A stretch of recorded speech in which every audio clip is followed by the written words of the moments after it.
Hello, Taurus. Sun, Moon, Rising, Venus, Signs, or Cross Watchers. Ito yung reading mo para sa month end. Bago ka man dito or matagal na Taurus, maraming salamat sa patuloy na pagsuporta, pagsubaybay. Malaking tulong po yung pag-share ninyo, yung mga nag-like, follow, nag-subscribe. Nag-avail ng membership, subscription, nag-avail ng mga private readings natin, nagbibigay ng mga stars and super thanks. Private reading, tignan nyo na lang yung description. Kung interesado kayo mag-inquire, mag-book ng private reading ko, nandyan lahat ng details or sa pinakadulo.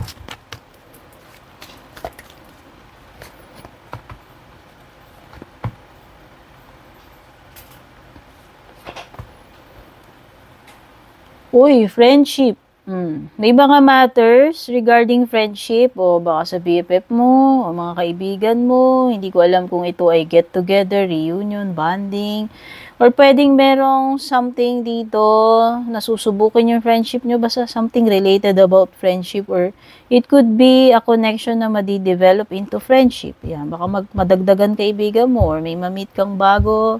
Eventually, maging kaibigan mo. Basta may something tungkol sa friendship. O pwedeng may kinalaman din sa loyalty yan, may kinalaman din sa support ng mga kaibigan mo. O may mga pag-uusap dito, ayan o. Sa tingin ko, may mga chika-chika, bonding, catching up, hindi ko alam. May time. Magkakaroon ka ng time para makipag-bond sa kaibigan or mga kaibigan. And importante yung communication dito, hindi ko alam. May mga importanteng usapan siguro gagawin regarding sa ano mo man yan, sa career mo, or kung sino man yung mga makakausap mo rito. Importanteng communication. Maybe merong magpaparamdam, tatawag, mag-i-email, or makikipagkita and magkakaroon. Basta words, communication. Balita, mga messages, no? O, kung yung iba sa inyo, may ganon, pwedeng yung iba naman baka walang time to communicate, hindi ko alam eh. Either magkaroon kayo ng chance na makapag-usap, or yung iba baka maputol yung communication. Hindi ko alam ha. General reading lang naman to. Kunin nyo na lang anong tumutugma sa inyo. Pero ang ganda, meron ka-abundance dito. Oh, nakikita mo naman si ate, may mga treasures. So, nakikita ko rito is a period ng pagiging blessed, no? Maraming blessing siguro paparating sa'yo kasi nag-uumapaw yan eh. Nakita mo yung chest niya, daming laman. Okay? So, nakikita ko may enough para sa'yo, Taurus, kasi meron kang abundance card dito. Okay? Abundance naman is not always material. Pwede rin namang mga ibang bagay yan. Pero ang nakikita ko lang dito is marami and umaapaw. Ano man ito. O baka umaapaw ng mga chika, kamustahan, kasi meron something related sa mga kaibigan and sa catching up, pakikipag-usap or bonding. Okay? Tignan natin. Pero it could also mean other things, no? So, pagdating sa mga pangangailangan mo siguro, your needs will be met. And pwedeng there is more than enough. Kasi nga, meron kang abundance card dyan. May mga bagay na umaapaw dito, yun lang yun. Ibig sabihin, blessings yan. Taurus.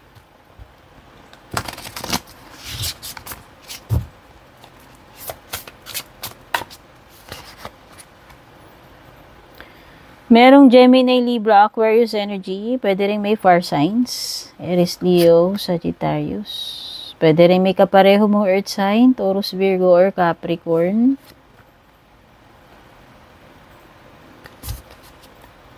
At saka, Pisces energy.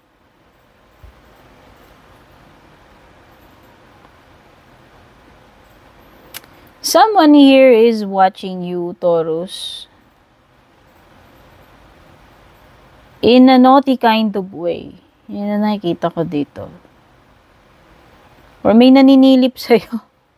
Sorry naman, basta itong person na to nakabantay, hindi ko alam pwedeng kahit na anong gender niya. Basta itong person na to is, alam mo yung parang nag-aabang siya kung kailan siya magi-strike. Yun yung nafe-feel ko. Kung kailan siya luluso ba, atake, basta naghihintay siya ng perfect timing or moment. Tapos susong. Alam mo yung parang lion na nag-aabang ng prey niya. Parang ganun yung dating eh. So, hindi ko alam kung ito ay good or bad thing para sa'yo, ha. Kaya lang kasi itong person na to, pwedeng bad. Kasi nag-aabang siya kung kailan siya aatake. Doon sa moment na hindi mo ina-expect or doon sa moment wherein ikaw ay vulnerable. Yun lang yung nafe-feel kong energy dyan. Okay? This person is waiting kung kailan siya magi-strike sa'yo. Kung kailan yung moment na makaka-attack. Di ba? Someone here is attracted to you. It could be a stalker. Taurus. This person finds you attractive, sexy. Basta, this person is drawn to you. Maybe, pwedeng obsessed siya. May mga ganun. Sobrang, charmed itong person na to sa'yo. Or, there could be a situation wherein, ang magdadala sa'yo is yung confidence mo, Taurus. Importante yan. Paano mo dalhin yung sarili mo? Yung, ano ba tawag dito? Paano mo, ano yung tingin mo sa sarili mo na kaya mong gawin tong bagay na to? Yun yung importante rito. And nakikita ko naman mukhang carry bells mo itong situation na to. May mapapahanga ka pa nga o yan. Maaring may mga, ma-impress, matuwa sa'yo, mabilib sa'yo. Three of Pentacles, okay. So, may mga bagay dito pwedeng hindi mag-workout. Baliktad yung Three of Pentacles mo eh. Sa tingin ko, pwedeng hindi kayo magkasundo dito or iba-iba yung ideas ninyo, iba-iba yung gusto ninyo mangyari. Meron ding travel siguro na parang, ewan ko, hindi matutuloy, no? Despite the pagpaplano, pwedeng outing. Or pwedeng nag-fizzle out kasi pwedeng hindi tugma yung ninyo eh. Hindi tugma yung mga schedules ninyo. Basta ewan ko, may some kind of hassle pagdating dyan sa trip na yan, kung ano man ito, business trip man to, bakasyon, ewan ko, sabi ko parang may outing. Okay? O baka may pinaplanong outing kaso last minute biglang hindi matutuloy. Ewan ko, may aberya eh. Yun lang yung nakikita ko. Something about sasakyan din. O baka nagka-problema yung sasakyan, hindi ko alam. Or nabago yung itinerary ninyo, hindi ko alam ha. So parang may something na pagbabago. Something na last minute pwedeng merong kumontra, hindi nagkasundo. Something about traveling eh. Related siya sa pagta-travel. Pwedeng nature, hindi ko alam kung ito ay basta outdoors, pwedeng nature trip. Parang may body of water dito or mountain, hindi ko alam, or cabin. Outing, vacation, oo, nakikita ko rito. So, nakikita ko dito is, pwedeng iba merong growth or expansion sa inyo, ha? Sa anumang area niya ng buhay ninyo, hindi ko lang masabi. It could be sa career mo, kasi nakikita ko dito,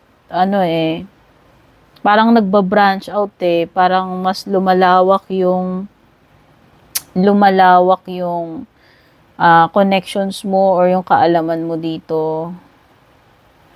Kung may negosyo ka, pwedeng pagba-branch out yan. Mas lumalago na yung tindahan mo, negosyo mo. Or madadagdagan yung store mo, hindi ko alam. Or mag-o-open ka sa ibang lugar kasi parang may ibang lugar na energy.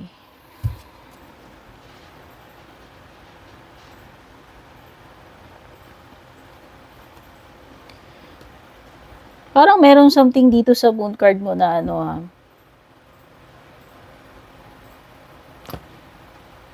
Hindi mo a person na nagtatago ng emotions niya. So, parang kumbaga yung pinapakita niya is iba doon sa totoong nararamdaman niya. Ayan. Hindi mo mabasa. Ayan. Mahirap basahin to person na to kung sino man. Ikaw man yan o yung person na nakakalimutan mo. Pwedeng si Pisces. Minamask niya eh. Minamask niya yung totoong nararamdaman niya or emotions niya. Or intention niya. Hindi ko alam. Okay. Love life. Pwedeng energy mo to energy ng person. Wow. Alam mo, nakikita ko dito matinding chemistry, passion.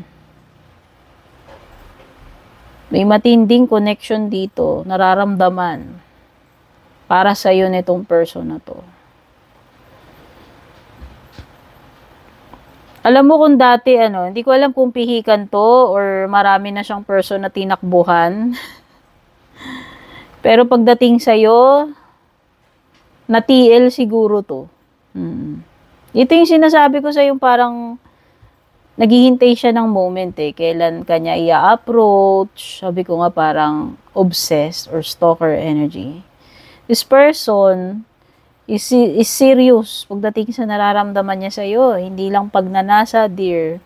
Siguro, ito yung hinahangad niya na ikaw yung jowa material or asawa material. Yan. So, yan. Nakikita ko pwedeng seryoso. Or malayo yung pang long term yung mga, iniisip niya, mga pinaplano niya para sa'yo. Okay, so yan yung reading mo. Don't forget to like, follow, subscribe, pa-share na rin. Sana makatulong sa iyo itong reading. Take care. Babush. And kung balak nyo pong mag-book or mag-inquire ng personal readings ko, basahin nyo lamang po itong nakasulat sa screen or yung nakalagay sa description.